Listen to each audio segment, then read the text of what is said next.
right, so this is the inside of my ARS Studio case. I'm a right-handed person, but I like to work left-handed. So I have the most paints I use the most are on the left. Second used here in the next tier. There's extra sponges, extra brushes, and a flat mirror. You can see I keep lots of extra stuff in my well here, even more sponges. This is when I do need to use my flat brushes.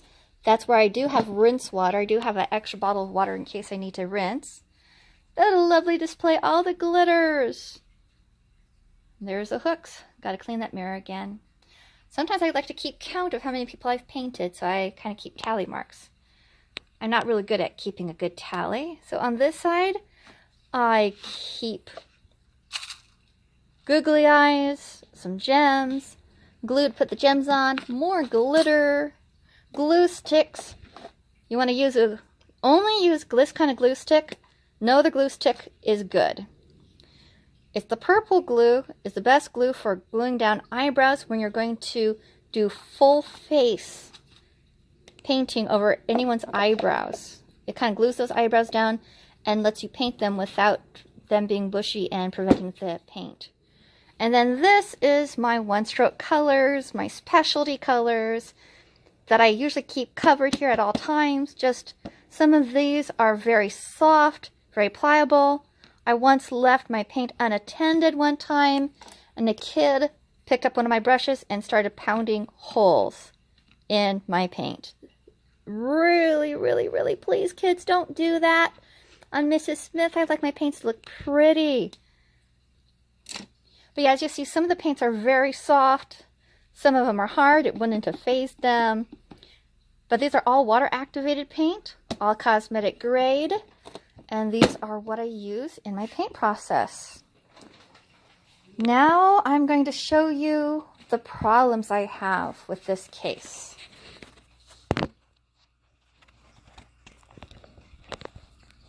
The problems I have with the AW Rolling Studio Makeup Case with light adjustable height and cosmetic case is this. I'm going to put it all down when I'm going from a gig. I ask for a bush, or if it's in a house, I excuse myself to the bathroom and I dispose of the ugly water out of sight. Shutting down is very quick. You want to lay everything just flat enough that it doesn't interfere with the light bulbs. So this case doesn't pop up.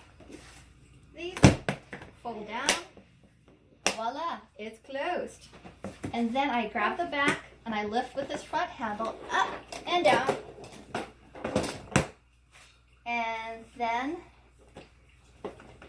we unroll the legs.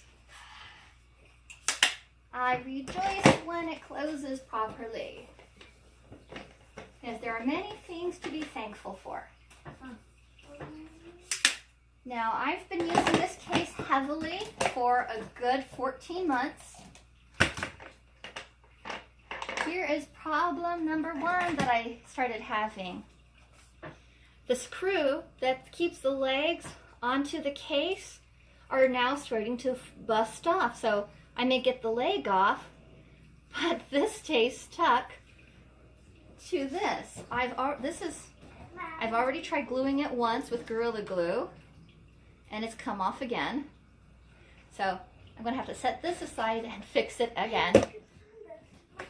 I need to remember to put that in my case. Take off my glasses. I'm at that age where I need reading glasses.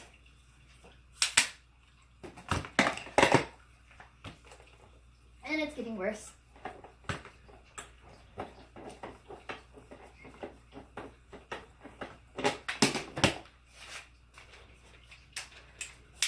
So for the most part, most of these legs went back down. I spoke too soon. There we go. All right, that one is in there. Okay, so that's one of the first problems I had is my legs are already starting to deteriorate. I'll stand this up. Another problem that this case has is by the time I have all the face paint I want to carry with me to a gig, when I lift it up, this lip pulls up. I'm going to take you closer and show this to you. It's all lit up with what I need, but when I try to pick it up, it distorts right there.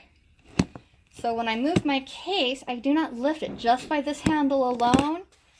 I have to use the second handle here on the side. Lifting it with this and this, I don't have that pull. Most of the weight is then focused here on the center, and the latch help keeps it from separating. So that was one thing I was a little disappointed on, that this studio makeup case could not take the weight of my makeups. It's pink, like I said, because my equipment. I'm a balloon artist first, and there's my lovely balloon pump. It's pink, and that's why I went with pink. It's a lovely pink. It's called a filbert. You pull it all the way up, push it all the way down, and it blows up the balloon in one go. If you're doing balloons, you got to get this. Off it goes. All right. The case is already getting scratches just from heavy use, but that's cosmetic. That really doesn't affect me on its performance. But what is bothering me is these edges now are pulling up. This side I've had to cover with duct tape as an effort to try to keep it. When I'm moving the case, these sharp, jagged edges are leaving bloody gouges in my thigh. And I'd hate for a mother's child to also brush against my case and get snagged by that.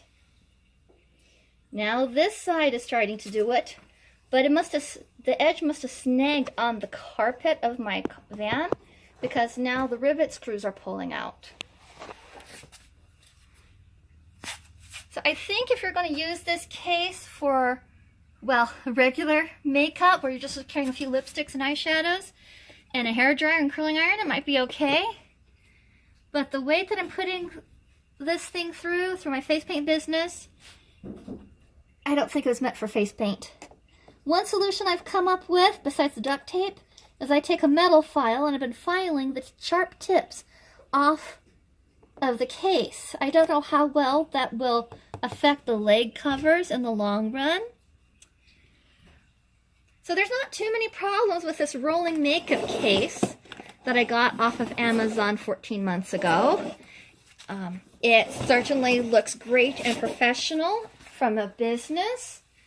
My clients have greater confidence in my ability, but also all that wonderful paint in this cute little pink package is just so fun to open up and hear the little girls go, ooh. So this is my review and show about how I take care of my face paint and the studio case that it's in and how it works. I hope you have a lot of fun, and I hope this has helped you make a decision on makeup cases for you, but also to let you see a little behind the scenes here in Mrs. Smith's fun world of face paint and balloons.